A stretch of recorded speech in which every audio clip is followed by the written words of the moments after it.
Olá, boa tarde, sejam todos muito bem-vindos ao BMC Now. Eu sou Hanna Beltrão, vamos juntos então acompanhar o fechamento do mercado na companhia do meu parceiro de todas as tardes, Rafael Lara, que já está aqui com a gente também, e hoje com a participação dela, Paula Moraes, fazendo um giro em tempo real do fechamento do mercado. São 4 horas e 35 minutos nesse momento, a gente já começa então essa edição trazendo as últimas notícias do mercado.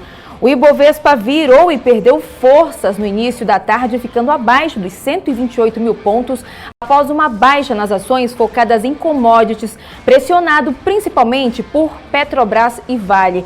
A alta na Selic ontem em 0,75 ponto percentual para 4,25% ao ano e a sinalização de que pode acelerar o ritmo de elevação dos juros teve impacto positivo para alguns setores da Bolsa hoje pela manhã. Então a gente volta então agora com Rafael Lara, que está acompanhando o fechamento do dia. Rafa, boa tarde. Fala pra gente como é que está o Ibovespa nesse momento. Tá certo. Boa tarde, Hanna. Boa tarde, Paula. Boa tarde, espectador aqui do BMC Now. Hanna, nesse momento o Ibovespa ele opera ali numa queda, uma forte queda se a gente comparar com os últimos dias, de mais de 1%, 1,07% aos 127.877 pontos. Ele hoje ficou ali na casa realmente da baixa, na mínima de 127.576 pontos e chegou a uma máxima ali de 129.919 pontos, Hanna. Tá certo, e essa queda no Ibovespa veio pressionada pelos papéis da Vale, CSN Mineração e Siderúrgicas, que tiveram perdas depois da China anunciar novas regras para a gestão de índices de preços de commodities e serviços. A gente vai então agora com a Paula Moraes, que tem mais informações. Paula, conta aí pra gente quando é que essas regras começam a valer? Oi, Hanna, boa tarde para você, boa tarde para todo mundo que está aqui ligadinho no BMC Now. Toda essa pressão, conforme o Rafa falou aí agora há pouco, que a gente viu hoje aí no Ibovespa, depois desse anúncio, dessa mudança nas regras, segundo a Comissão Nacional de Desenvolvimento e Reforma, essas novas medidas entram em vigor no dia 1º de agosto e vão ajudar aí na padronização das formas como os índices de preços são selecionados, além de ajudar a melhorar a transparência em torno da divulgação de informações. A informação ocorreu no momento em que o governo intensifica o processo de votação dos mercados locais no setor. Os mercados de commodities da China são atendidos por diversos fornecedores de índices, em suas maiorias privados, que vendem dados sobre os preços de importantes matérias-primas, como grãos, metais e petróleo, para operadores e analistas. Mas hoje a notícia não foi tão bem recebida assim para as empresas que negociam commodities. Nesse momento, por exemplo, o Vale cai 1,79%, está sendo comercializado o papel em R$ 106,22. Vamos dar uma olhada também em CSN aqui, mineração, para a gente ver como que está nesse momento o papel. Olha só, caindo 4,72% aos R$ 40,40. A gente está acompanhando aí, claro, toda essa questão, dessa mudança nessas regras das commodities que tem puxado aí esses papéis para baixo. Hanna.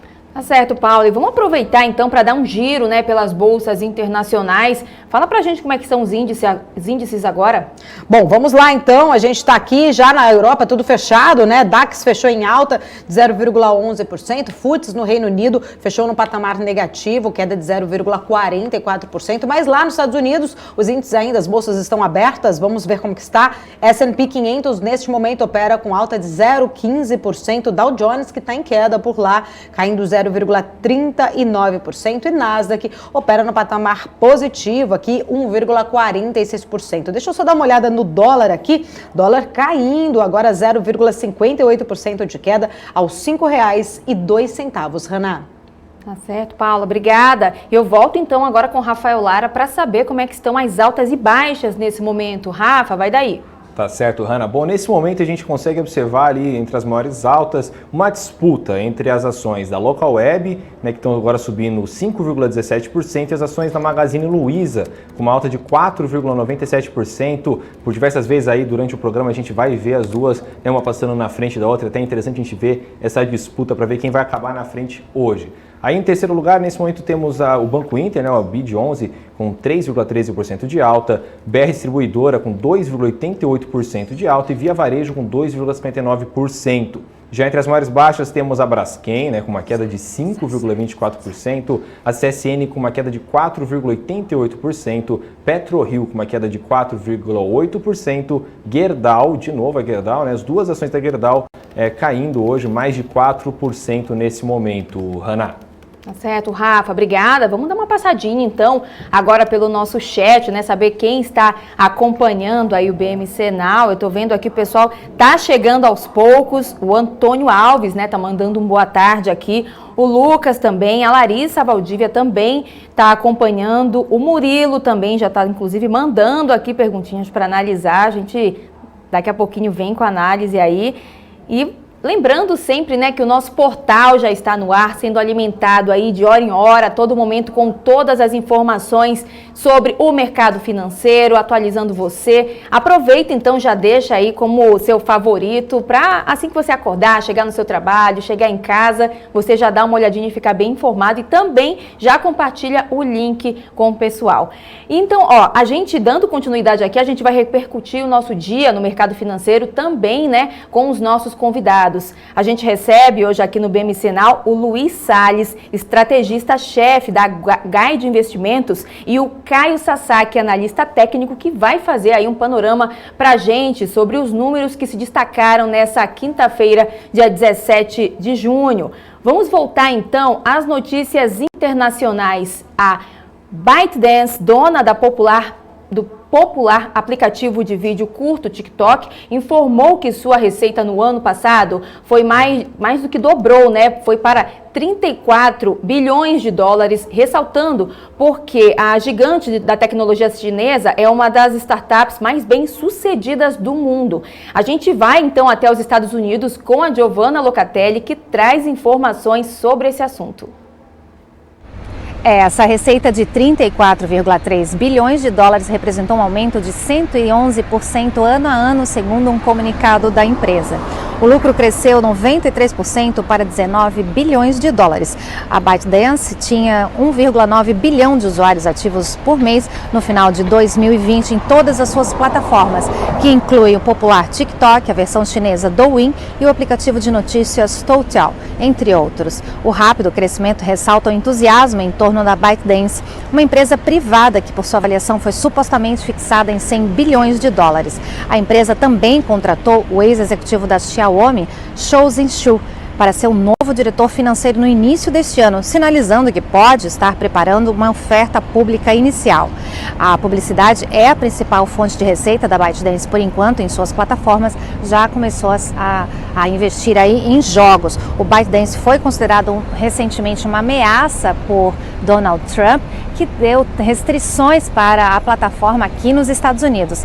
Mas Joe Biden já está em negociação com o governo chinês para aliviar essas restrições. Giovanna Locatelli, dos Estados Unidos, para a BMC News.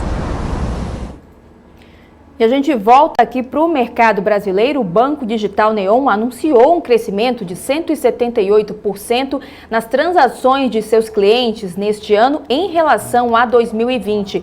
Isso acontece especialmente com o avanço das operações com cartão virtual. Até dezembro de 2020, os clientes haviam feito mais de 32 milhões de transações em suas contas Neon. Em maio de 2021, esse número encostou em 90 milhões. A rápida adoção do Pix pelos brasileiros e o auxílio emergencial que injetou aí 322 bilhões de reais na economia brasileira no ano passado explicam essa expansão.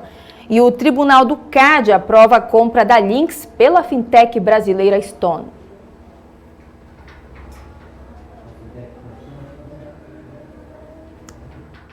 O Conselho Administrativo de Defesa Econômica autorizou a compra da Lynx, desenvolvedora de programas de gestão que atende o setor varejista, pela empresa Stone, especializada em pagamentos como máquinas de cartão. A aquisição aconteceu sem restrições, em transação no valor de 6 bilhões e 700 milhões de reais, em negociação que já estava em andamento desde o fim do ano passado, quando acionistas da Lynx aprovaram a oferta de compra feita pela processadora de cartões.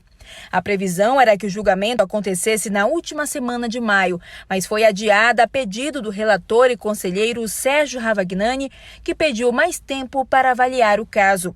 Os conselheiros do tribunal entenderam parecer positivo da Superintendência Geral do CAD em relação à compra, já que a SG não viu impedimentos para o andamento da operação, nem viu ameaças para a concorrência ou possível concentração de mercado.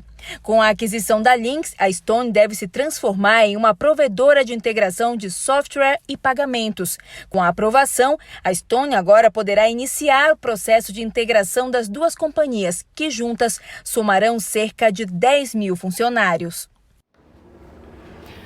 E ainda falando, de tecnologia, a multinacional americana Smart Technologies anunciou a construção de uma nova fábrica em Manaus no fim do ano, mesmo com um cenário de escassez global de semicondutores. Esta será a terceira fábrica local da empresa que produz circuitos integrados, módulos de memória de armazenamento e de conectividade em duas instalações em Atibaia, no interior de São Paulo. A empresa produziu só no ano passado 150 milhões de componentes no país para fabricantes de computadores, smartphones, tablets, TVs, consoles de games, impressoras e dispositivos conectados. Este ano, a indústria de semicondutores deve faturar 12 bilhões de dólares no Brasil, 12,1% acima do faturamento de 2020. Desse total, 8% representarão a receita dos fabricantes locais de componentes, antes 7,5% no ano passado, segundo a Associação Brasileira da Indústria de Semicondutores. Então eu volto agora a chamar ele de novo, Rafael Lara, que tem aí novidades pelo mercado. Rafa. Fala, Hanna. A Câmara aprovou o requerimento de urgência para o projeto dos depósitos voluntários no Banco Central. A proposta cria um novo mecanismo para que a autoridade monetária possa diminuir a liquidez do sistema financeiro e, consequentemente, influenciar na inflação sem precisar recorrer aos depósitos compulsórios, que seriam, obviamente, mais caros. O projeto já foi votado no Senado junto com a autonomia do Banco Central e, com a urgência, poderá ser decidido pelos deputados direto no plenário, sem passar pelas comissões. Hanna. Obrigado, Rafa. Agora falando da área da saúde, a Qualicorp concluiu a aquisição da carteira de vidas operadas pela Unimed Natal. O negócio foi anunciado em 6 de abril, mas a operadora divulgou um comunicado informando que a carteira incluiu 7.900 beneficiários no segmento coletivo por adesão.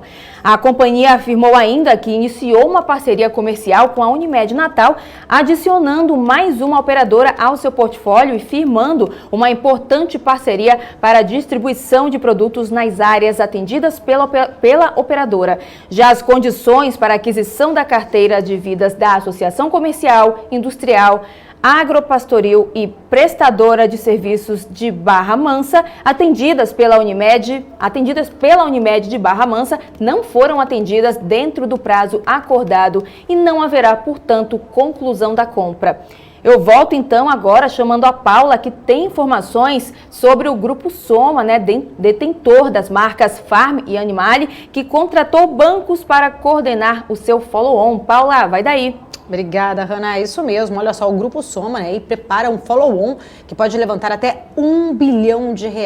Segundo informações do Valor Econômico, a oferta de ações deve acontecer no mês de julho e a empresa já contratou os coordenadores desta oferta. A capitalização vai ajudar a pagar parte da aquisição da Hering, acertada em abril por R$5,1 bilhões. Os contratados pela companhia para coordenar a oferta são os bancos Santander, Itaú, BBA, Bank of America, XP Investimentos e o BTG Pactual. E hoje pela manhã, o head de renda variável da Exame Investpro, o Bruno Lima, comentou sobre este assunto. Vamos conferir.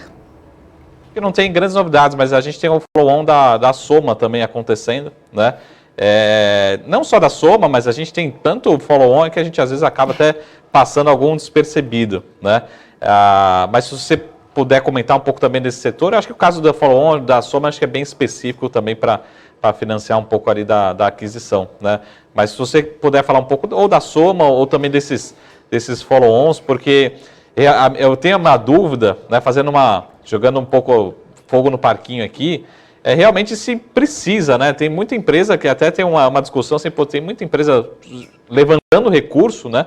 Pô, mas será que precisa 1 bilhão no caixa, 5 bilhões no caixa? Realmente tem ativo para isso? Não começa a ter uma preocupação, pô, realmente estão comprando realmente bem, faz sentido? Eu vou ser um pouco do radical, que não é o tema, mas assim, por exemplo, eu não vejo grande sinergia da Marfrig comprar a Brasil Foods, né? Mas depois a gente fala sobre isso. Mas, por exemplo, como é que você está vendo, ou da soma, ou esse movimento aí de tanto follow-on acontecendo, realmente que é benéfico, né, para o acionista, para as empresas como um todo, né? Tem uma máxima que é, né, você dilui quando o preço está alto, né? Então, assim, né, se for para fortalecer a estrutura de capital ou balanço, que você faça isso, né, no nível de preço que seja favorável à diluição, né? Você emite o maior número de ações possível, né, no maior preço, e aí você dilui menos a tua base acionista. Agora, o setor de varejo, a verdade, acho que nesse ponto, né, realmente acho que tem algumas empresas, algumas são públicas, inclusive, né, saiu em jornal, etc., né, que entraram em RJ, outras que, né, talvez não estejam em RJ, mas, né, dado quem é do setor, pode ter uma informação mais acurada, aí, mais detalhada da situação financeira. Enfim, eu confesso que uma aquisição muito grande hoje parece realmente pouco evidente, mas acho que, né, tickets aí, né, entre aspas, do pequena e média empresa, coisa de 200, 300 milhões, acho que pode ter realmente algumas coisas. E o setor de varejo, ele está, de fato, acelerando muito essa consolidação, né, cara? A Arezzo capitaneou muito esse movimento, né? Talvez tenha... Hoje acho que a ponta de destaque nesse aspecto. O Grupo Soma veio logo depois, né, na sequência. Então, estão se mostrando aquisições, aparentemente, que estão gerando valor. Agora, fica assim, difícil. Agora, de novo, a nossa opinião é que setor de varejo, esse processo ele vai acelerar ainda mais. É que assim, é muito pulverizado, né, Marcão? O setor de varejo é pulverizado. As empresas juntas somadas têm um pouco mais de 8% do market share do setor. É muito pulverizado. Então, você pode ter, eventualmente, algumas operações um pouco mais... né, com um destaque regional, que depende de alguma marca forte regional que faz sentido, né, você adquirir, montar algum portfólio de marca. E aí, assim, eu concordo contigo. Aí sim, eu acho que existe, né, uma sinergia, dependendo, obviamente, de como você vai integrar a operação, mais clara do que num processo, como você bem comentou, de Marfrig e BRF, que aí eu acho que a bola fica muito mais dividida. E agora são 4h52, estamos caminhando aí para o fechamento do mercado. Eu vou chamar o Rafa de novo para dar um panorama para a gente de como é que está nesse momento. Rafa. Tá certo, Hanna. Bom, nesse momento a gente ainda está vendo ali uma disputa bastante interessante entre as ações da Locaweb e da Magazine Luiza. Agora, no momento que a gente fala, a Locaweb está operando numa alta de 4,98%, enquanto a Magalu está numa alta de 4,97%. É bem possível que aí nos próximos minutos a gente veja várias mudanças ainda nessa tabela entre as maiores altas. Já o Ibovespa está numa leve queda ainda, né, de 1,01% aos 127.957 pontos. E lá nas maiores baixas temos a Braskem assumindo a liderança numa queda de 5,55% e CSN também ali junto dela com uma queda de mais de 5%. Hanna. Obrigada, Rafa. A gente dá continuidade agora, né? A gente vai receber o nosso primeiro convidado do dia. Hoje a gente recebe o Luiz Salles, estrategista-chefe da HE de Investimentos. Luiz, primeiramente, obrigada por estar aqui com a gente, né? Separar um tempinho na sua agenda para estar aqui no BMC Now. Boa tarde. Boa tarde, é um prazer estar aqui. Obrigado mais uma vez pelo convite. Tá certo, pode ficar à vontade aqui, tá? Olha, vamos começar então? Vamos lá. Então vamos lá, olha, vamos começando a falar do petróleo, né, que vem de uma crescente de altas nas últimas semanas, operando acima da casa dos $70 e como alguns especialistas estão apontando aí um preço-alvo de $100. Na sua opinião, esse ciclo deve perdurar por muito tempo ou é uma alta passageira? Olha, acho que essa é uma pergunta, assim, pouco complexa, né? Mas vamos lá. A gente teve ontem, né? Acho que a decisão lá de política monetária do Fed, né? Que eu acho que isso deve dar aí um tom bom para a gente olhar, né, os próximos passos, né? Porque afeta diretamente as commodities, né? E também o petróleo aí que a gente está comentando, né? O que aconteceu ontem, né? Basicamente o Fed começa, né, a pelo menos sinalizar que deve já conversar sobre uma possível redução dos estímulos monetários, né? Então isso já entra, né, vamos dizer assim, num alerta para os investidores de que talvez esse ciclo, né, de bonança financeira, né, de muitos estímulos, né, de crescimento econômico começa a chegar num ponto já de pelo menos uma leve saturação, enfim, uma desaceleração. Tá? Então, acho que falar em petróleo a $100, acho que é um pouco precipitado ainda, tá? Acho que também não é o caso da gente apontar um cenário de queda, porque a gente está tendo ainda bastante crescimento, né, em todas as economias, mas acho ainda um cenário um pouco distante, né, visto que a gente está num ano em que Estados Unidos vai crescer bastante, né, próximo ali a 6,5%, 7%, né, China também, mas já para o ano que vem o cenário já volta a uma normalidade de crescimento mais baixo das principais economias, principalmente as desenvolvidas, né, então acho bem provável, né, a gente ver o petróleo próximo ao patamar de $100, mas também isso não quer dizer que a gente deve ver aí o petróleo já caindo, né, tão forte, porque de fato o crescimento continua também um crescimento forte, tá? Tá certo. Luiz, agora eu quero trazer para nossa conversa também, né, o Rafael Lara, que tem mais perguntas para você. Rafa. Obrigado, Hanna. Boa tarde, Luiz. Luiz, as ações da PetroRio, a Prio 3, tiveram um desempenho negativo hoje, né, com uma queda de mais de 4% agora no fechamento do mercado. Contudo, no acumulado do ano, ela está com uma alta de mais de 25%. Você acredita que a queda de hoje é algo que os investidores devem se preocupar ou é apenas uma correção passageira? Acho que a queda de hoje, né, não só do petróleo, mas das commodities, né, reflete esse cenário que eu comentei, né, anteriormente do Fed, né, acho que a princípio, de fato, é mais uma turbulência, tá, não vejo, né, como eu disse, uma mudança de cenário, mas acho que vale ficar atento, né, principalmente porque foi uma mudança de sinalização por parte do Banco Central americano, que pode começar a inverter essa tendência, né? O Banco Central americano sempre vinha numa postura mais, que a gente chama de dovish, né? Que é uma postura mais acomodatícia, e agora parece que vai começar a acelerar uma postura mais hawkish, ou seja, uma postura mais contracionista, né? Então, isso olhando muito no cenário macro, né? Falando da empresa em si, né? Acho que a gente o case é bastante interessante, né? A empresa continua aumentando a sua produção, né? Aumentando a sua eficiência também, né? Reduzindo os custos de extração. Então, olhando só para a empresa, a gente continua com bastante otimismo, né? Mas como é uma empresa ligada ao setor de commodities, acho que vale ficar atento também com esses pontos, né? Acho que a cotação aí do Brent tem bastante impacto também, junto com o dólar, né? Tá certo. Agora, falando um pouco sobre a Braskem, que hoje está se firmando ali como a maior queda do dia, uma queda de mais de 5,5%, depois da notícia de que a operação norte-americana dela deve ser vendida em separado, visando que a Novo Honor, né, que é a ex-Odebrecht, pudesse ampliar os lucros, vendendo a sua fatia de 50,1%. O quanto você acha que o investidor deve se preocupar com essa notícia, já que a ação está numa alta de mais de 130% no ano? Acho que é natural, né, ter esse movimento aí de realização, né? Acho que um dos pontos aí chaves para a Braskem é de fato essa saída, né, da ex-Odebrecht, do bloco de controle. Acho que nesse momento da conversa é natural, né, ter essas possibilidades de fatiar, né, algumas operações, enfim, não acho que é uma operação simples, acho que é cedo também para falar, né, não chegamos a ver questão de valores, enfim, como que isso vai se proceder.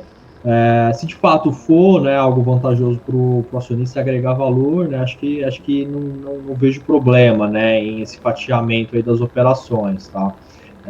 Mas é claro que a gente precisa de mais informações aí para a gente poder cravar de fato se é uma operação que agrega ou não aí aos acionistas, tá? Tá certo, muito obrigado. Agora eu vou passar a bola aqui para a Hanna. Vai daí, Hanna. Valeu, Rafa. Agora eu queria perguntar, olha, outra estatal que recentemente esteve em evidência foi a Petrobras. No início da semana, a companhia anunciou, né, o reajuste no gás de cozinha e uma das explicações foi o câmbio. Na semana passada, a Petrobras reduziu também o preço da gasolina e manteve o do diesel. Mesmo diante de uma alta no preço do petróleo, você vê uma lógica nesses reajustes tão diferentes entre os produtos da Petrobras num contexto cambial idêntico? A política de preços ainda é uma questão que causa cautela no mercado?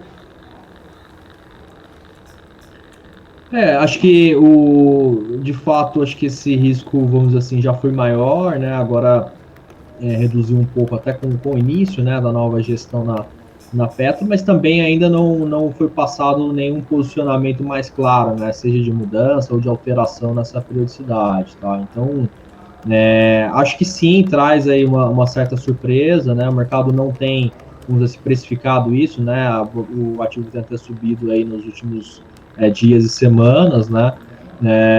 Mas de fato sim, acho que tem ali algum ponto de atenção, né?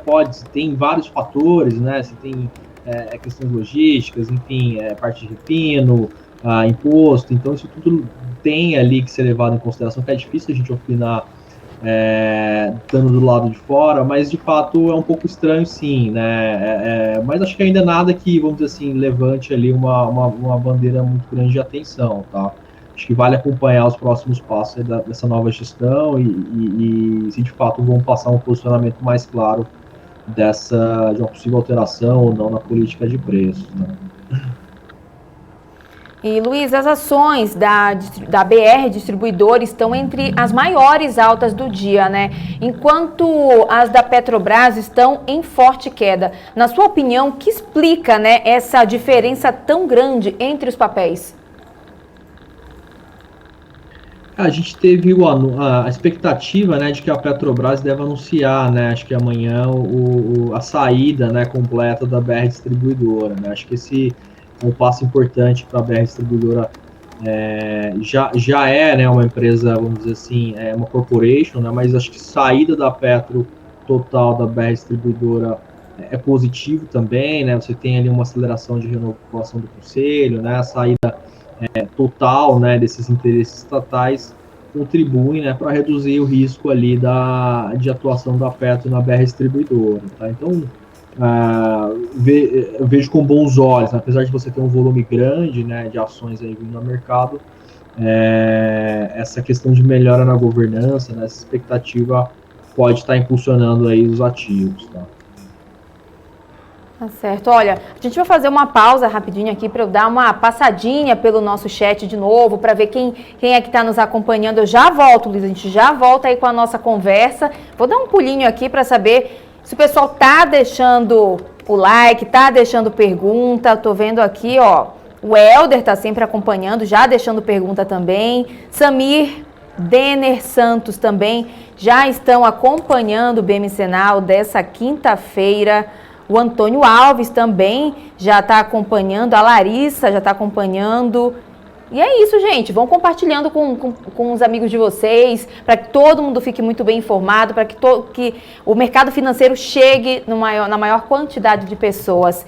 E agora eu volto, então, dando continuidade ao nosso giro de notícias. Eu volto a chamar a Paula Moraes, que tem informações para a gente. Fala, Paula. Oi, Hanna, olha só, tô aqui acompanhando, né, vendo tudo que está acontecendo aqui nesse momento. Temos duas informações agora importantes, né? Eu queria falar um pouquinho aí da MP da Eletrobras, né? A gente está acompanhando aí durante todo o dia essa questão aí da MP da Petrobras, né? Os papéis da Eletrobras, eles registram queda em meio a essa expectativa aí da votação no Senado da MP de privatização da estatal. Eu até vou aproveitar agora, vou dar uma olhada como que estão os papéis neste momento. Olha só, Elet 3 caindo 3,74%. e Elet 6 caindo 3,76%. A gente está aqui acompanhando, vendo aí a reação do mercado diante aí dessa votação da CMP, né, que ainda não foi concluída ali, né, além dessa pressão do volume maior de apostas contra as ações da empresa na B3. Segundo a Bolsa, ontem foram acertados 103,3 milhões de contratos de aluguel de papéis, né, da companhia, e a gente está aqui acompanhando. Também temos outras informações aqui sobre essa questão da Eletrobras, né, o relator da MP, ele garante uma redução no preço da energia, apesar de térmicas, e rejeita aí a emenda que estendia o subsídio ao carvão. Tem uma outra notícia também que me chamou bastante atenção agora, que está lá no nosso portal aqui da BMC News. Te convido também a acessar bmcnews.com.br. Acabou de ser publicada agora aqui pela nossa redação, está falando sobre as siderúrgicas latinas, que vem chance aí de substituir o aço chinês, já que a gente estava falando aí de commodities hoje, o quanto essas commodities puxaram, né, o índice Bovespa aí para baixo hoje. A gente está com uma reportagem aqui bem legal, está falando que o salto na produção enorme aí do setor siderúrgico na China, em Pequim, tenta esfriar esse mercado por meio de controles de poluição, né? Então eu convido vocês também a acompanharem aí, lerem essa reportagem completa que está no portal da BMC News. Hannah. Valeu, Paula.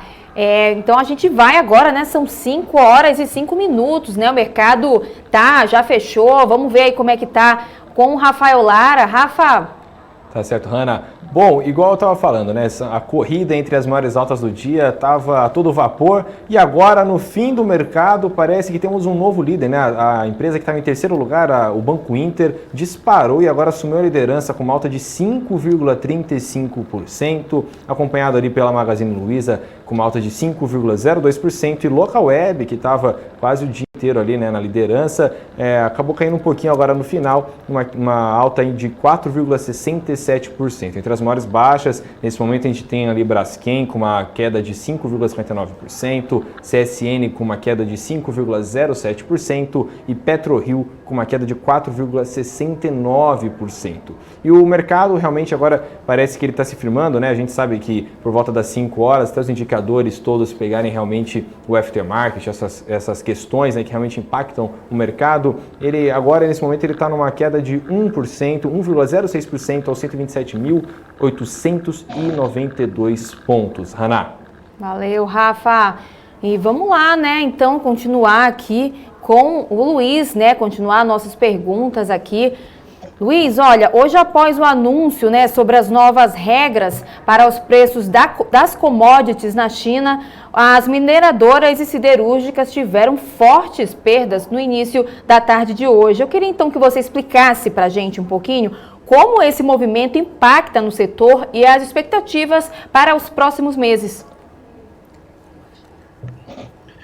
O setor vem sofrendo, né? Acho que 4 dias seguidos de fortes quedas, né? Esse movimento da China não é novidade, né? É um movimento que a China tenta controlar um pouco, né, a cotação da commodity, porque ela é a principal, né, importadora e utiliza, né, o minério de ferro principalmente, né?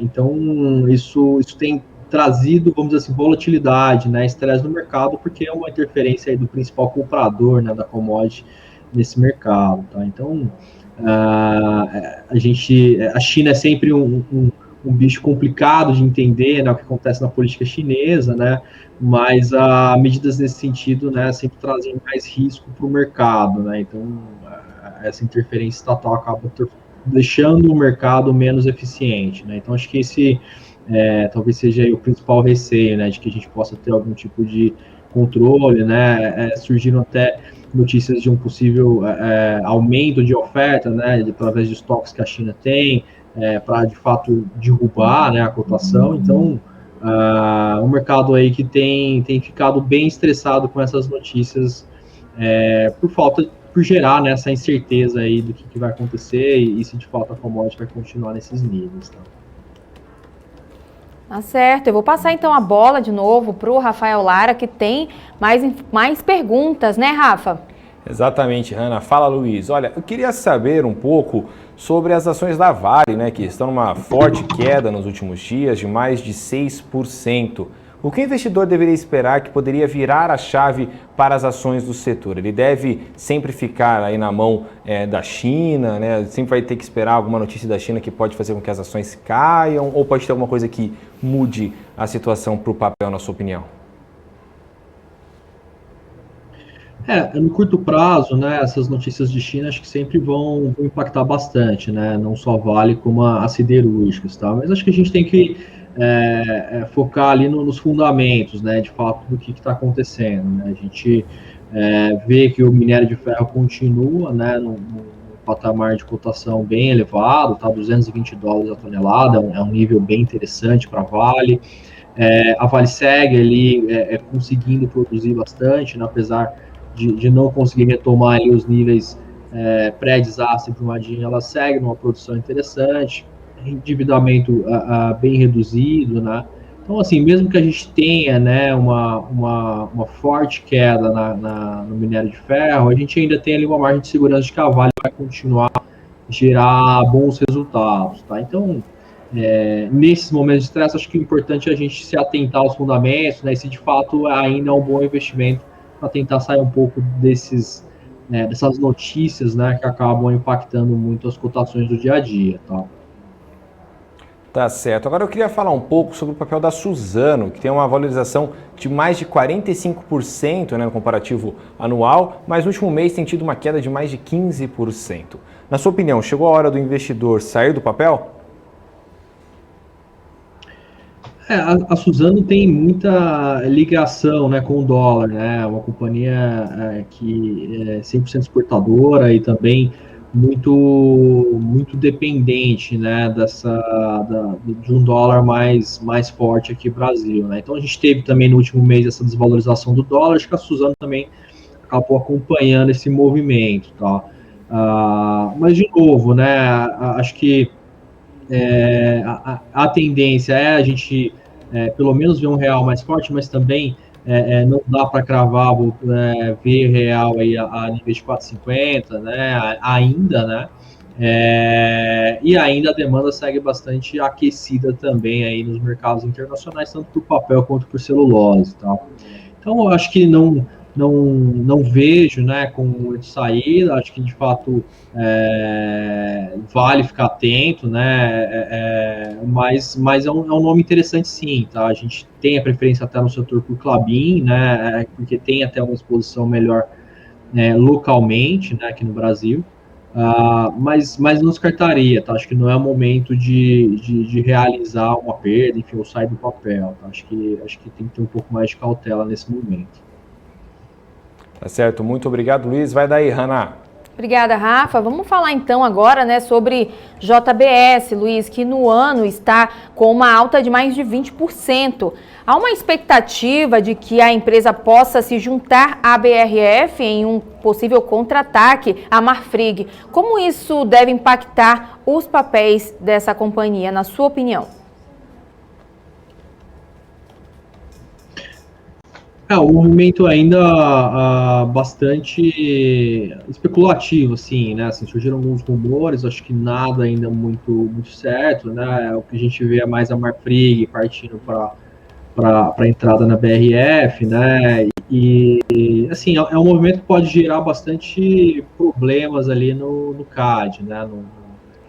No órgão que regula a concorrência aqui no país, né? Em função da BRF já ter ali, principalmente as marcas Sadia e Perdigão, né, e a JBS é a marca da Seara. Então são as três principais marcas ali de diversos produtos de processados aqui no país, né. Então acho que é uma transação de novo complexa também, tem que avaliar se de fato faz sentido, né. Então talvez é muito mais um movimento para tentar coibir esse avanço da Marfrig do que também tentar agregar ali algum valor em BRF, tá? Não vejo até certo ponto isso sendo vantajoso em função dessa questão de marca, tá? Até porque a Seara segue muito bem, né? A Seara tem conseguido margens bem elevadas, tem causado bastante problema até nessa briga de concorrência com a Sadia e Perdigão. Então, não sei até que ponto isso seria vantajoso, né? Mas, de fato, sim, JBS tem buscado aquisições, né, tem partido para diversificar geograficamente, diversificar também em produtos, tá? Não descarto que isso vá acontecer, tá? Acho um pouco improvável, mas não descarto também esse movimento. Tá certo, Luiz. E para a gente finalizar, né, nosso bate-papo aqui, queria que você deixasse, então, as suas considerações finais para os nossos telespectadores em relação a esses papéis que a gente comentou hoje também. Não, acho que o mercado segue numa tendência positiva, né? A gente viu a Bolsa atingindo 130 mil pontos, tá? Acho que o momento, de fato, de cautela, né? Acho que essa sinalização do Fed, é claro que ainda é cedo, mas cabe uma reflexão, né? Em função de que o Fed é o motor, né, econômico ali global. Mas os fundamentos permanecem sólidos, né? Assim, a gente vê que o crescimento econômico deve se manter, né, nesse ano e também um ritmo ainda interessante para o ano que vem. Mas o nível de preço de bolsa, né, começa já a trazer essas realizações que a gente está vendo aí no mercado, principalmente quando vem essa notícia do Fed, que eu acho que é o principal, vamos dizer assim, risco, né, que os investidores estão enxergando, é quando que o Fed vai começar a reduzir os estímulos, né? Então, acho que cabe uma cautela nesse momento, né? Acho que também não é hora de grandes movimentações de portfólio, mas ficar atento, a gente pode ter aí aparecimento de algumas oportunidades nos próximos dias também, tá? Tá certo, Luiz. Obrigada pela sua participação. Espero que você volte mais vezes, não só aqui para o BMC Now, mas para toda a nossa grade de programação aqui também. Valeu, Hanna. Obrigado pela participação e um abraço a todos. E a gente continua, então, fazendo o nosso giro de notícias aqui. Agora eu chamo a Paula, né, que sempre tem notícias de última hora. Paula, o que você fala aí? Olha só, Hanna, a gente estava falando agora há pouco, né? Eu vim falando aqui sobre a MP aí da Eletrobras, esse grande assunto aí do dia que a gente conversou também bastante hoje ao longo da nossa programação aqui da BMC News, e a gente tem aqui algumas informações. Bom, primeiro que essa discussão lá no Senado já dura mais de 6 horas, né? Começou, na verdade já são mais de 7 horas, começou 10 horas em ponto. A gente estava acompanhando desde bem cedinho aí todo esse discurso aí, bem pela manhã, o senador Marcos Rogério, ele havia apresentado uma nova versão do projeto, né? Retirando a exigência de contratação das térmicas movidas a gás natural, né, antes da desestatização. O recuo foi um pedido do próprio governo, né, do próprio governo de Jair Bolsonaro, pois a avaliação de técnicos da equipe do presidente Jair Bolsonaro era de que essa obrigação dos contratos pudesse fazer com que houvesse aí empecilhos para aprovação dessa medida aí da privatização da Eletrobras. E, enfim, agora a informação que a gente tem sobre isso é que eles continuam lá nessa discussão, ainda não há, né, não chegaram ainda a nenhum consenso final, mas a gente tem informação de que o líder do PSDB no Senado, o senador Isalci Lucas, né, do Distrito Federal, ele disse que o partido do PSDB não vai votar contra, na verdade, a MP da Eletrobras. E também há informações também agora que acabam de chegar de que o líder do Podemos, o senador Álvaro Dias, ele orientou a bancada do partido, né, do Podemos, a votar contra a medida provisória da Eletrobras. Ele diz, abre aspas, falas de Álvaro Dias, capitalizar a Eletrobras é sim fundamental, mas não com referência aos temas estranhos ao texto original da proposta, conhecido como os jabutis.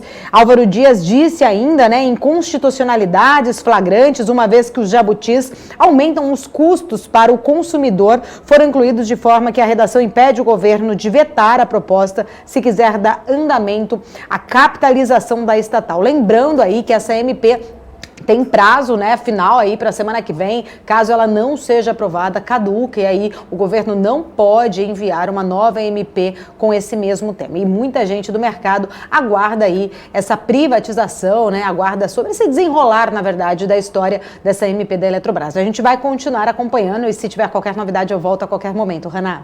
Tá certo, Paula. Obrigada aí pelas suas atualizações. Então a gente segue, né, também trazendo atualizações sobre o fechamento do mercado de hoje. A gente vai voltar com o Rafael Lara, que tem a movimentação dos setores que movimentaram a Bolsa nessa quinta-feira. Rafa. Valeu, Hanna. Vamos dar uma olhadinha na nossa divisão setorial do Ibovespa, né? Essa fotografia que a gente sempre traz aqui para a galera que acompanha o BM Senal, a gente faz uma análise ali do pré-fechamento, para a gente entender como subiu, como desceu o dia. Então, a gente pode ver ali, né, na hora que estavam todos os ativos numa queda de 1,06%, o setor de energia estava uma queda de 3,13%.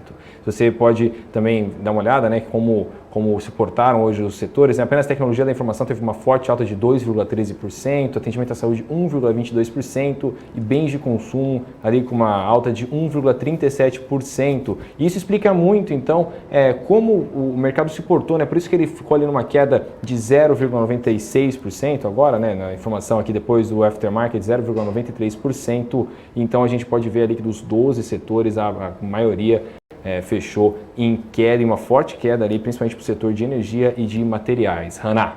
Obrigada, Rafa. A gente segue então com notícias. A BR Via e subsidiária da Triunfo entrou com pedido de renegociação da dívida acumulada até o dia 15 de junho, sem considerar os encargos moratórios, em pouco mais de 120 milhões de reais. A Triunfo Participações e Investimentos informou nesta quinta-feira a oficialização do acordo com o fundo Spectra Volpe para a renegociação da dívida, que está relacionada a uma emissão de debentures que no ano passado, do ano de 2010, na verdade. De acordo com a empresa, as novas condições de pagamento contemplam, dentre outros fatores, o perdão dos encargos moratórios através de um bônus de adimplementos das condições repactuadas, pagamentos também mensais de juros a partir do mês de junho de 2022, além da mudança do indexador de IGPM em 12% ao ano e IPCA em 7,5% ao ano.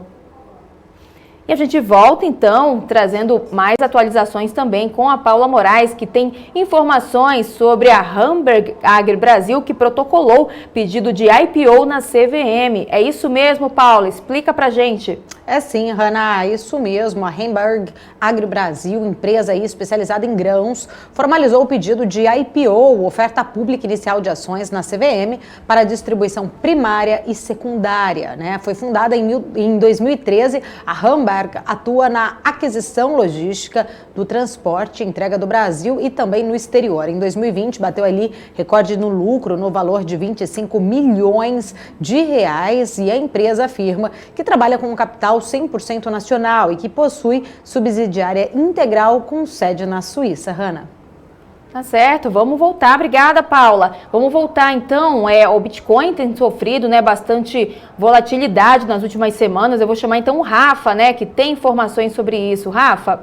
Tá certo, Hanna. Vamos dar uma olhada como é que está fechando. Fechando não, né? Desculpa, o Bitcoin nunca fecha. Como é que está a cotação dele nesse momento? O Bitcoin que está numa queda de 3,02%, 192.015 reais, né? O ativo tem sido bastante sensível a notícias sobre aceitação de empresas, proibição de negociação em alguns países e até mesmo na criação de moedas nacionais, né? Hoje mais cedo o sócio e CTO da Hashdex veio à BMC News, o Samir Kerbaj, e comentou um pouco sobre essa oscilação. Vamos dar uma olhada.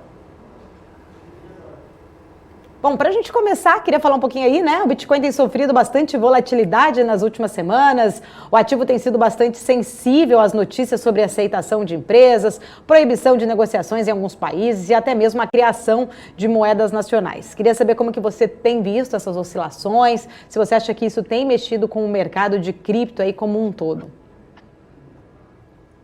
Legal, então é isso, o mercado de cripto no curto prazo, ele está muito sujeito a esses tipos de notícias e movimentos que podem gerar influência sobre a expectativa de adoção desse mercado, desse criptoativo no longo prazo. No caso do Bitcoin especificamente, é visto como uma commodity digital, né, como uma espécie de ouro digital, uma reserva de valor ainda muito incipiente, que ainda tem um caminho para se provar, né? Existe há pouco tempo ali comparado com ouro, um pouco mais de 10 anos. Mas ela tem um potencial muito grande de substituir o ouro como uma reserva de valor ao longo dos anos, ao longo do tempo. E esse foi o movimento que a gente viu ao longo dos últimos 2 anos, né? Cada vez mais investidores institucionais fazendo alocações estratégicas no Bitcoin como uma alternativa ao ouro, né? Como uma forma de se proteger de um potencial cenário de inflação dos Estados Unidos. Então, cada notícia que a gente vê que influencia a noção de adoção, de perspectiva de adoção futura do Bitcoin, influencia o preço. Porque o preço do Bitcoin como uma commodity, né, ele é influenciado basicamente por oferta e demanda, né? Ele não é um ativo que paga dividendos, por exemplo, que pode ser precificado ou tem um valuation como um fluxo de caixa. Ele é mais como uma commodity. Então, a perspectiva de longo prazo ainda é de aumento de adoção do Bitcoin ao longo do tempo, né? Cada vez mais investidores têm buscado o Bitcoin como alocação estratégica, mas no curto prazo essas notícias influenciam. Então, quando o Elon Musk, por exemplo, fala que Tesla vai deixar de aceitar Bitcoin por conta da pegada de carbono do Bitcoin, isso gera uma preocupação sobre, será que esse negócio realmente vai ser adotado pela sociedade? E aí as pessoas ficam com medo e desalocam, né? Quando tem algum evento de algum investidor fazendo uma alocação específica, ou notícias positivas relacionadas com o Bitcoin, é aquela perspectiva de adoção no longo prazo, ela aumenta, né? A percepção que as pessoas têm no longo prazo aumenta e isso impacta o preço no curto prazo. Mas eu só gosto de destacar que no longo prazo, o que a gente tem visto é uma adoção crescente. Quando a gente olha os números, né, quando a gente olha a intensidade da rede, o poder computacional dedicado à rede, o número de carteiras que são utilizadas dia a dia, né, o tempo médio que as pessoas seguram esse ativo nas carteiras, e tudo isso é público, está disponível na blockchain, a gente vê que a adoção é crescente. Tá? Então, quando a gente faz um zoom out ali e olha o contexto macro, o contexto ainda é muito positivo para os criptoativos. No curto prazo, ele é muito influenciado por esse tipo de volatilidade, né, pelo news flow. Né? Então, a gente tem visto o Bitcoin oscilando ali entre 30 e 40 mil dólares desde meio de maio, mais ou menos, está numa banda de oscilação ali, que vamos ver como é que vai desenrolar o cenário ali, né? Se ele quebra essa barreira dos 40 mil e volta a ter um rally, ou se ele, negativamente ali, ele quebra a barreira dos 30 mil e tem um rally para baixo. Agora ele já está mais próximo de testar os 40 mil pontos, né? Ele está agora a 38 mil dólares. E a Toro, plataforma de investimentos do Santander, informou hoje a compra das fintechs Mobius e Monetus. A Mobius tem uma série de aplicativos financeiros que conta com mais de 30 milhões de downloads e a Monetus é pioneira na criação de um aplicativo de investimentos baseado em objetivos. Com a aquisição, a Toro terá 10 milhões de usuários adicionados a seu ecossistema e a transação, que ainda precisa de aprovação dos órgãos reguladores, pressupõe a aquisição de 100% do capital da Monetus, enquanto no caso da Mobius envolve dinheiro e troca de ações.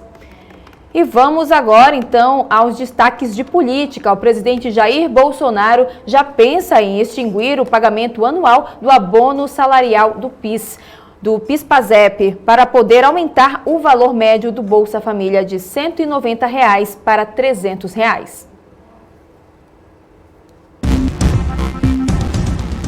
O abono salarial é de até um salário mínimo, atualmente em R$ 1.100, pago uma vez por ano a 25 milhões de trabalhadores com carteira assinada e renda mensal de até 2 salários mínimos.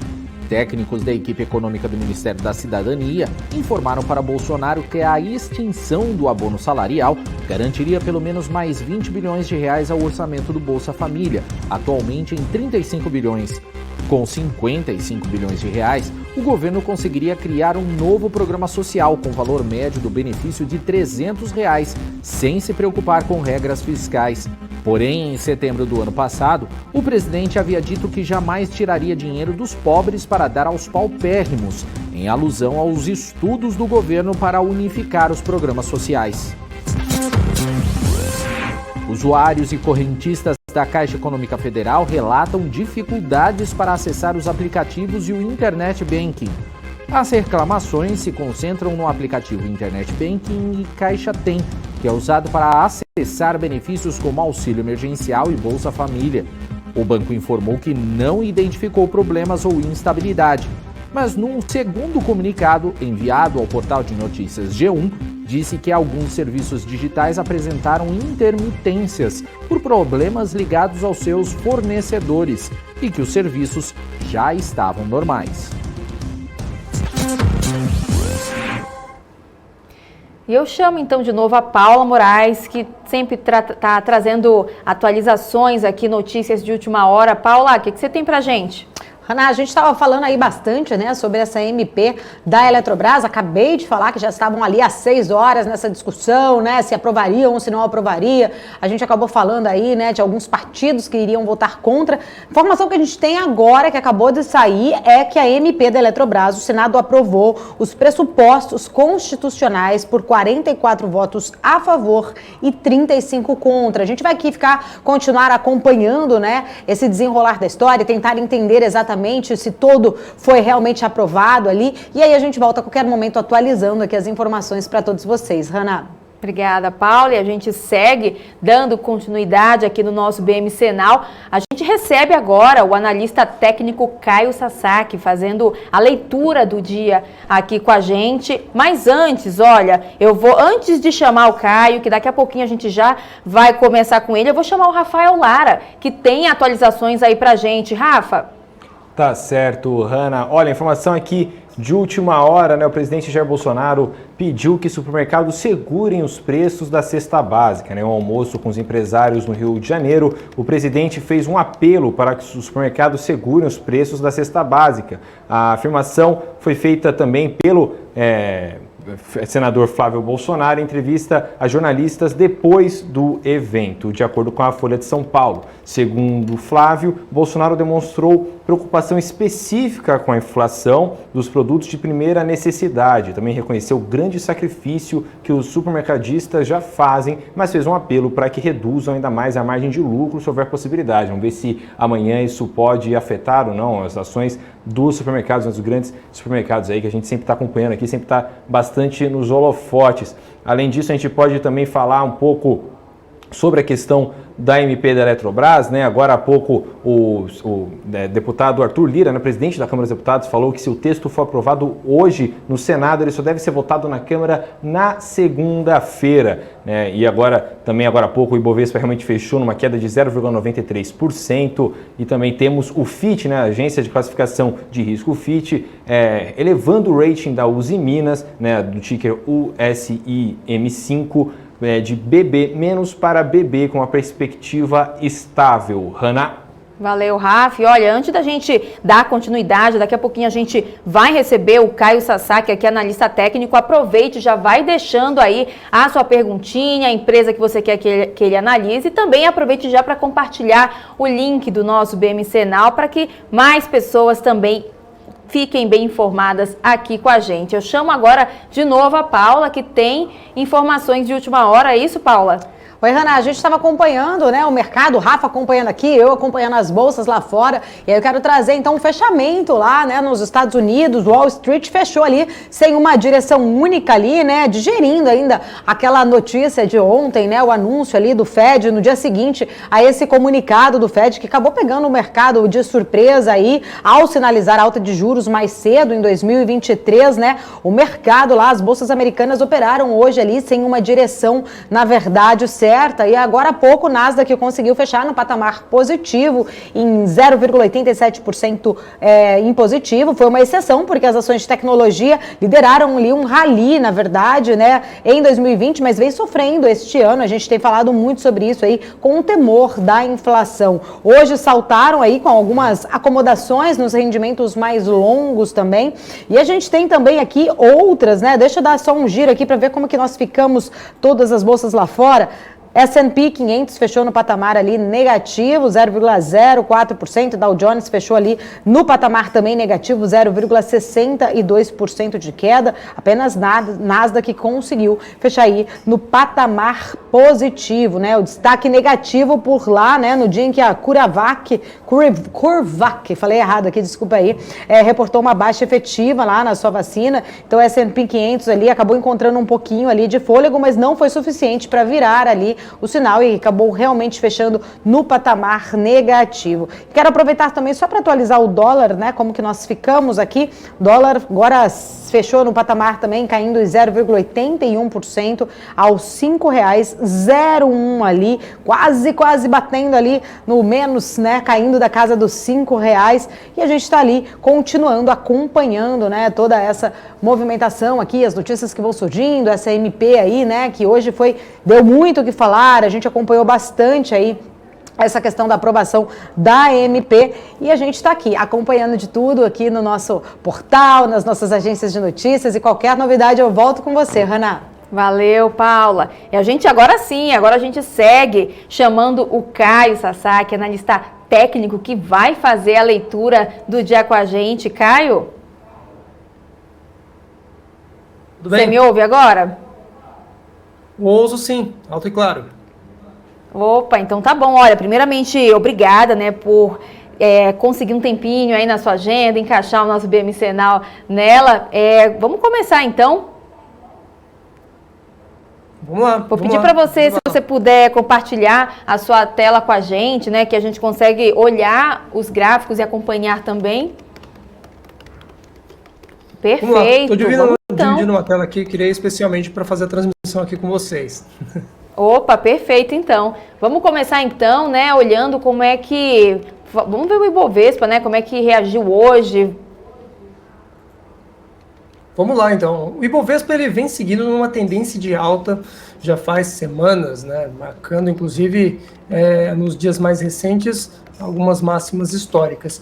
Porém, vale ressaltar que nas últimas 2 sessões, ele entregou um pouco os pontos e, muito embora isso não anule a tendência de alta que vem se desenhando até então, é importante sinalizar que chama a atenção o fato desses 2 dias terem acontecido com um volume acima da média, um volume financeiro, um volume de negócios acima da média. Então, é um alerta, porque muitas vezes a entrada de volume sinaliza movimentos um pouco mais sólidos, podemos dizer assim. Por enquanto, tudo ok, não tem muito o que se preocupar, a tendência ela é oficialmente uma tendência de alta, topos de fundos ascendentes, como manda a análise técnica, contudo, só uma luzinha amarela aí acendendo com relação a esses pontos. Isso aqui é um gráfico diário, eu acho que vale a pena reduzir isso para um gráfico intradiário de 15 minutos, onde a gente pode ver esse movimento de correção de curto prazo, nitidamente marcado por topos e fundos descendentes. Ainda que ele tenha perdido um pouco do ritmo de queda, é algo que vale a pena prestar atenção. Principalmente porque a queda de hoje ela foi liderada ali por empresas do setor de commodities, de maneira geral, né? Tivemos queda das blue chips da Vale, da Petro, e os bancos também, a maior parte deles seguiu trabalhando em queda, assim como siderúrgicas. Então isso vale a pena dar uma atenção, porque muitas vezes são justamente esses papéis que justificam a nossa bolsa se manter em alta ou reverter tendência para queda. Com relação... Vamos lá, eu vou... Opa, se já tivesse... Vamos se quiser me interromper, então. À vontade. Não, pode continuar. Eu ia comentar somente o dólar, né, que é outro ativo que o pessoal acompanha de perto. Eu, particularmente, no meu dia a dia, eu só opero dólar. Então, é para onde eu aponto mais a minha atenção de modo geral. Então, o dólar, é importante sinalizar que hoje ele trabalhou descolado do restante do mundo. A gente tinha aí hoje a maior parte das moedas lá fora perdendo espaço em relação ao dólar. Ou seja, dólar americano subia em relação à maior parte das moedas, especialmente de países emergentes como o México, a Índia. Ainda assim tínhamos dólar subindo em relação à Austrália, em relação ao dólar canadense, à Libra, ao euro. E aqui nós tivemos a moeda nitidamente em queda, né? Inclusive trabalhando a expectativa ali de perder a região dos R$5. Mas vale ressaltar o driver, né, que moveu a moeda para baixo nesse pregão de hoje especificamente, que foi o ajuste do Copom ontem. Não o ajuste porque este veio em linha, mas sobretudo o comunicado, a expectativa de mais aumento na taxa o que pressionaria o câmbio para baixo, né? Os juros num patamar mais elevado, ele acaba favorecendo as operações de carry trade, de entrada de capital estrangeiro no nosso país. E então, a queda do dólar, acho que ela está mais do que bem justificada. Isso aqui é um gráfico diário, vale a pena descer isso daqui, o gráfico do dólar futuro para um intraday, onde a gente consegue notar a formação de topos descendentes também, né? E um mercado que vem marcando mínimas que a gente não via ali há cerca de um ano, né? Antes da pandemia era onde o dólar estava. Então, vale sinalizar que a moeda segue numa tendência de queda e, por enquanto, sem sinalizar nenhum tipo de reação. Ao contrário do Ibov, que vem numa tendência de alta, porém ele deixou 2 dias ali com volume acima da média, com um movimento recuando. O dólar não, o dólar ele segue caindo, volumes crescentes no movimento de queda, sinal de que a moeda de fato caminha para se consolidar num novo patamar. Qual é esse patamar? Ninguém sabe ainda, não dá para estimar, né? Não é uma ciência exata, mas é fato que aquela moeda, aquele temor de moeda entre 5,50 e 6 reais, quem sabe superar 6 reais, num curto prazo, essa expectativa está completamente afastada, ele caminha para se acomodar em níveis mais baixos. Torcemos, inclusive, para que seja abaixo aí dos 5 reais, né? O brasileiro, de modo geral, agradece. Ana? Então vamos lá, ó, a gente viu aqui, né, no pregão de hoje, Banco Inter, né, Magalu também, entre as maiores altas. Vamos dar uma olhadinha aí nesses papéis? Vamos lá.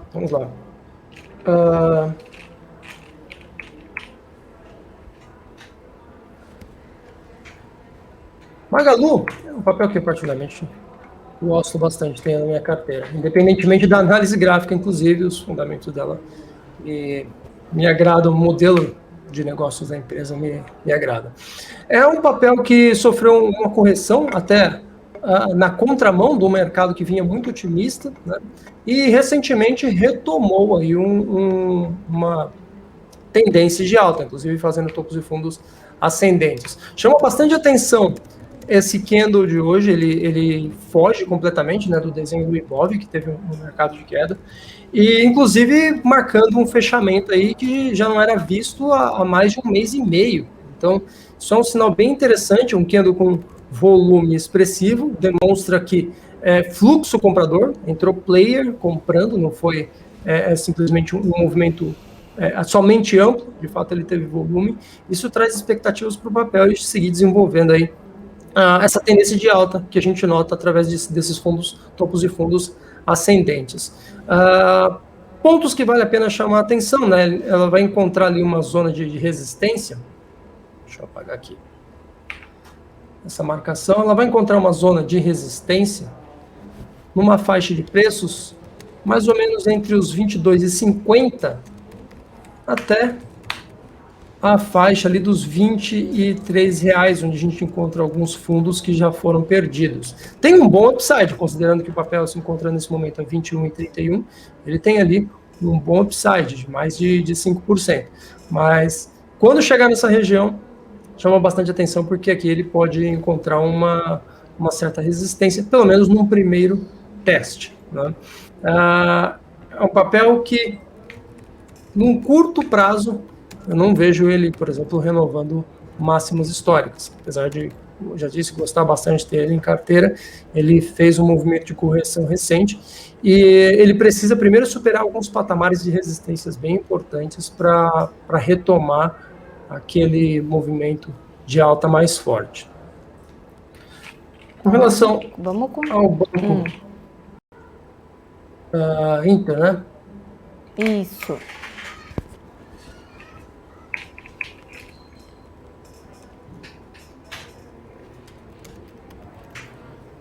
Um papel que vem também numa tendência de alta, esse vem surpreendendo bastante, o pessoal comenta bastante por conta da valorização que ele vem apresentando. Ele vem num padrão bem interessante, marcando topos e fundos ascendentes, bem próximo de máximas, né, históricas. Eu chamaria bastante atenção para esses dois pontos aqui, topo um pouco mais recente na casa aqui dos R$25, e um pouco mais adiante, um topo aí histórico, um pouco acima ali dos R$26,50. Particularmente gosto de arredondar esses números, para não ficar trabalhando muito na vírgula, até porque o mercado ele não respeita as coisas na vírgula, trabalha muito por regiões, né, por ranges. E chama bastante atenção que esses últimos 2 dias ele teve um volume nitidamente acima do que ele veio negociando nas semanas mais recentes, né? Então, de fato, entrou fluxo comprador forte, e isso mostra um início de um movimento tendencial que não deve parar por agora, né? Só me preocuparia realmente com esse papel, com esse movimento sendo anulado, se ele por acaso perdesse essa faixa aqui, mais ou menos dos 20 e 75, que foram as mínimas marcadas ali no pregão de ontem, pregão de anteontem, ou mesmo a mínima marcada na semana passada, fica um pouco abaixo ali, precisamente na região dos 20 e 40. De modo geral, é um papel que vem demonstrando bastante força, e a menos que aconteça algum imprevisto, algum tipo, mas ele tem fôlego para seguir marcando aí novas altas e buscar esses 2 níveis de resistências que eu apontei há pouco, aqui, a região dos R$25 e dos 26,50. Tá certo, ó. Vou passar agora a bola para o meu parceiro aqui, o Rafael Lara, que sempre tem também muitas perguntas. Vai daí, Rafa. Tá certo. Primeiramente, eu só queria aqui chamar rapidinho a informação, a gente já volta com esse bate-papo bem bacana aqui, porque aqui o Now é sempre assim, a notícia ela vem, ela pega a gente de surpresa, e de fato agora a informação importante é o Senado aprovou o texto base da MP da Eletrobras, né, por 42 votos a 37. Os senadores agora devem votar os destaques na sequência. Bom, agora vamos continuar aqui com o nosso bate-papo. Olha, Caio, eu gostaria de perguntar, por favor, sobre as ações da Local Web, né? Só pesa a Local Web, que hoje, para quem acompanhou o mercado, eles ficaram ali na liderança entre as maiores altas, aí depois foi vindo ali o fechamento, o pré-fechamento, o Magazine Luiza passou, aí depois veio o Banco Inter e passou os 3. Eu queria que você me contasse um pouco sobre a sua opinião sobre o papel da Local Web. Bora lá.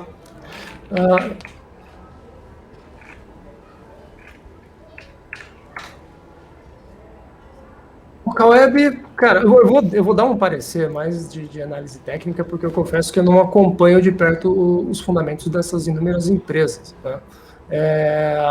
O papel ele vem numa tendência de alta também no curto prazo, não tão otimista assim quanto o do Banco Inter, como a gente acabou de observar, mas vem num desenho bem interessante, rompeu alguns pontos muito importantes. A gente tem um padrão aqui gráfico, que muita gente gosta, né, de um triângulo em que o ativo ele vem marcando topos, né, descendentes e fundos ascendentes, ele vem afunilando, e veio romper justamente para o lado de cima, dando indicação aqui de que teremos uma potencial continuidade do movimento de alta. Uma coisa que eu sempre presto atenção, tá?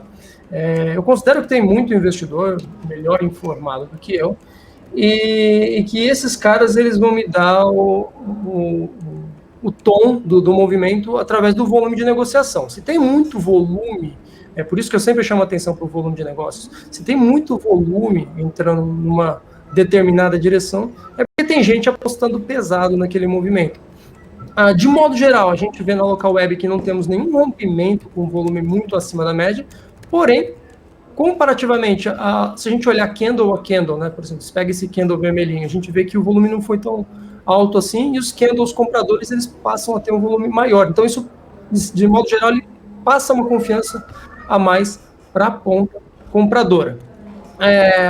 Para mim já está bem decidido isso, né? Ele vinha, de certa forma, bem indefinido. Como rompeu uma região de topos mais recentes e apontando volume ligeiramente maior nos candles de compra, para mim o papel ele já está começando a se desenhar numa tendência mais compradora. Neste caso, como ele rompeu esse último topo, a próxima região de resistência tende a ser essas máximas aqui, marcadas ao longo do mês de abril.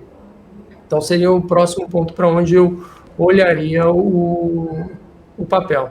Na contramão, para mim o movimento ele só enfraqueceria de fato se ele perdesse essa região de fundos mais recentes, né, que por enquanto marcaram a mínima do mês de junho. Então, é um papel aí que, como a maior parte dos ativos da Bolsa, vem apontando ali uma tendência de alta, um ritmo bem otimista, né? Apesar do, como comentei já, o Ibov ele ter sinalizado os últimos 2 dias com volume expressivo e movimento vendedor, apesar disso tudo, a tendência de modo geral, ela se mantém ainda bem compradora, longe ainda de ser anulada. Inclusive, voltando aqui, só para falar do Ibov, eu citei aqui algumas regiões de fundo onde tenderia a anular um movimento de compra. A gente nota que o Ibov ele não tem nenhum fundo marcado por perto. Então, assim, mesmo alguns movimentos de correção um pouco mais amplos, quem sabe voltando aqui nessa região de topo, ou mesmo essas regiões aqui em que ele se encontrou lateralizado em meados de maio, mesmo voltando nessas regiões, o papel ainda ele não desanda, ele não reverte o papel que eu digo, o índice, né, não reverte essa tendência altista que nós vemos aí nos dias mais recentes, nas semanas mais recentes. Tá certo, Caio. Vou pegar aqui uma pergunta aqui da galera do chat, que sempre o pessoal manda bastante aqui, sempre a gente tem um público bastante engajado. O Helder aqui perguntando se você poderia analisar o papel da Ambipar, né, a AMBP3. Se você puder, por favor, aqui, mandem também, viu, gente? Quem está assistindo aí, mandem suas perguntas aí, que a gente sempre está olhando aqui o nosso chat. Maravilha. Olha, para um papel desses eu gosto, sempre quando eu vejo um movimento muito exagerado, eu gosto de inserir alguns indicadores que me ajudam a medir volatilidade. No caso, um deles que me ajuda muito é essa banda de Bollinger.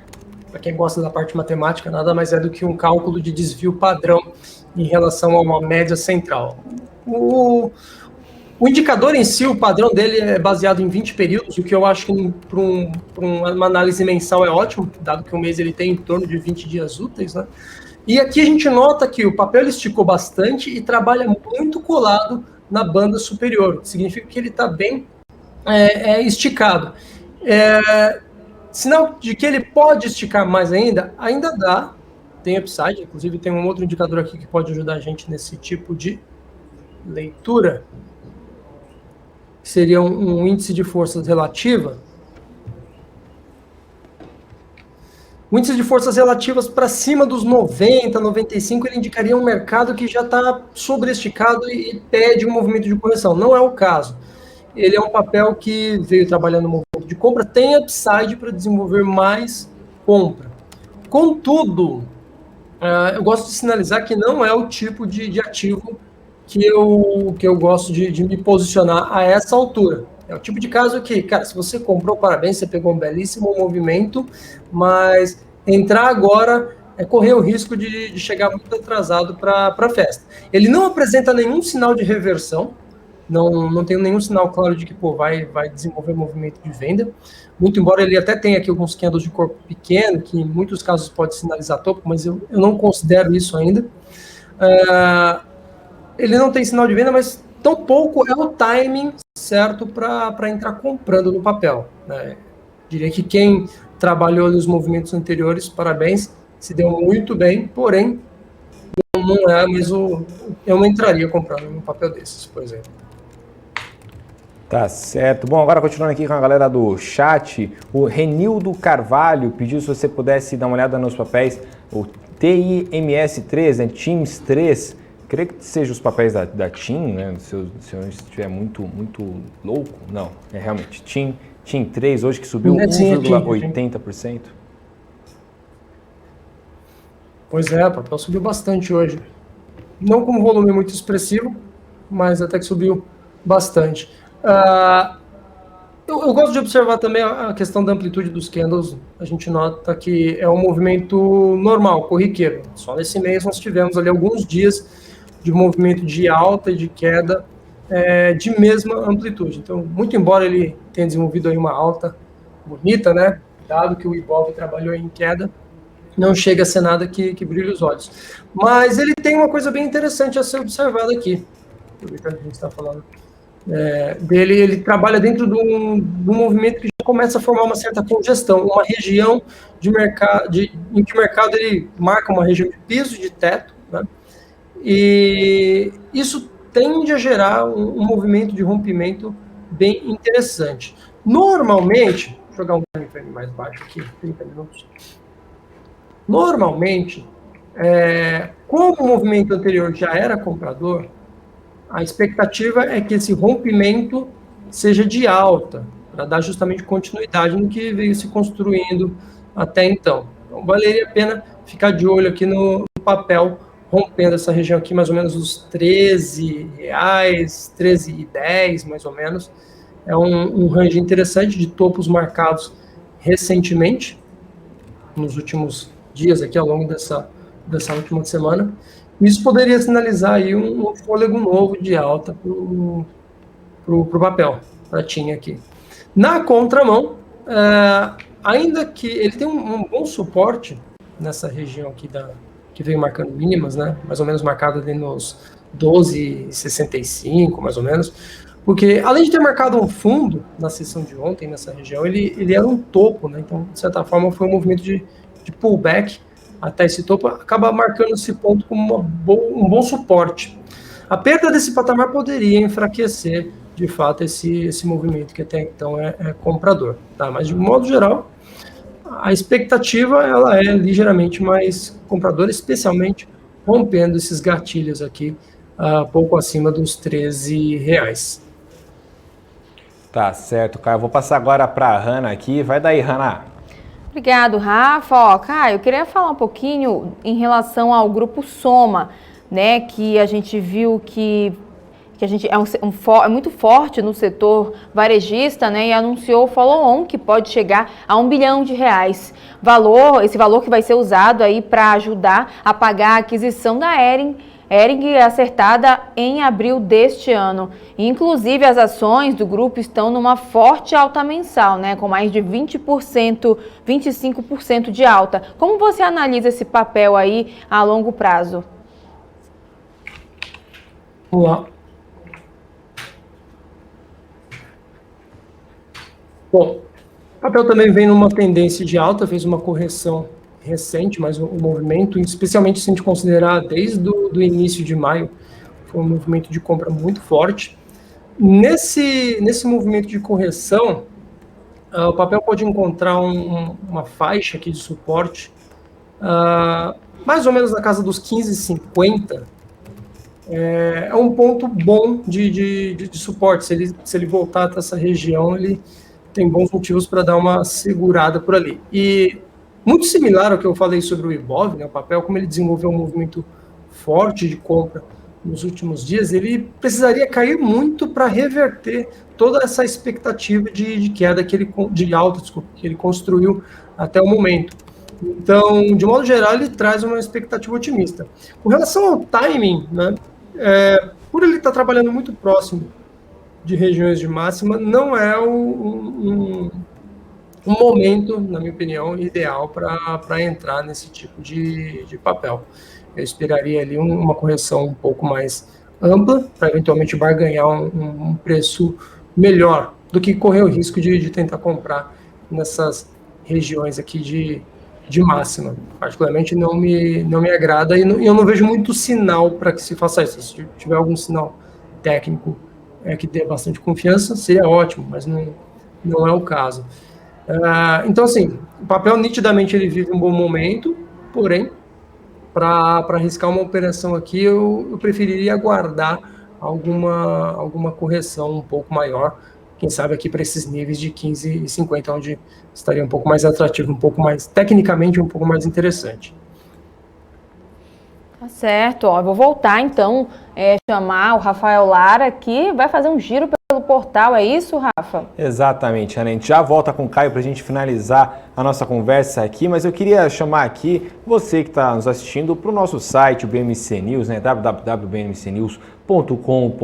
Lá tem todas as notícias de último segundo, né? Tudo que movimenta o mercado. Inclusive, eu queria chamar a atenção para uma matéria aqui da Mariane Paim, né, sobre a indenização, sobre a JHSF, que falou que a indenização de 300 milhões de reais da Aveiro Incorporações é improcedente, né? Esse assunto realmente tem sido uma leve polêmica no mercado, né? Ontem o jornal Estado de São Paulo tinha dado a informação e hoje a JHSF negou e rebateu, né? Falou que não aconteceu nada disso. Na ação, a Justiça ainda analisa se há irregularidade na construção do prédio. Enfim, eu chamo então você para dar uma olhada nessa matéria lá da BMC News, né, da Mariane Paim, lá no nosso site www.bmcnews.com.br. Vai daí, Hannah. Tá certo? Então, Caio, eu queria te agradecer, né? Agradecer a sua participação aqui com a gente, né? Lendo esses papéis. Dá pra... Gente, vamos voltar, vamos colocar o Caio aqui para ele finalizar aqui com a gente, colocar um do lado do outro para a gente poder se despedir. Então, Caio, eu já queria começar te agradecendo, né, pela sua participação aqui no BMC Now, trazendo aí um panorama, uma visão bem ampla, né, sobre esses papéis aí que nossos telespectadores também mandam, né, sempre fazendo pergunta, e que espero que você volte mais vezes aqui comigo e com o Rafael Lara também. Maravilha, para mim é um prazer estar aqui com vocês, compartilhando um pouco aqui da minha visão, e podem contar comigo sempre que precisarem, vai ser um prazer estar aqui com vocês. Tá certo, obrigada. Então, olha, já quero começar me despedindo, então, né, encerrando essa quinta-feira, me despedindo do Rafael Lara, minha dupla de todos os dias aqui na BMC Now. Eu que agradeço, Hannah. Lembrando sempre que você pode nos acompanhar no nosso portal e nas nossas redes sociais, @bmc.news, desculpa. E a gente se vê amanhã, né, Hannah? É isso aí, Rafa, a gente fica por aqui. Fique agora com o BMC Talks com o Marco Saravalli. Uma ótima noite para você e a gente se encontra de novo amanhã. Tchau, tchau.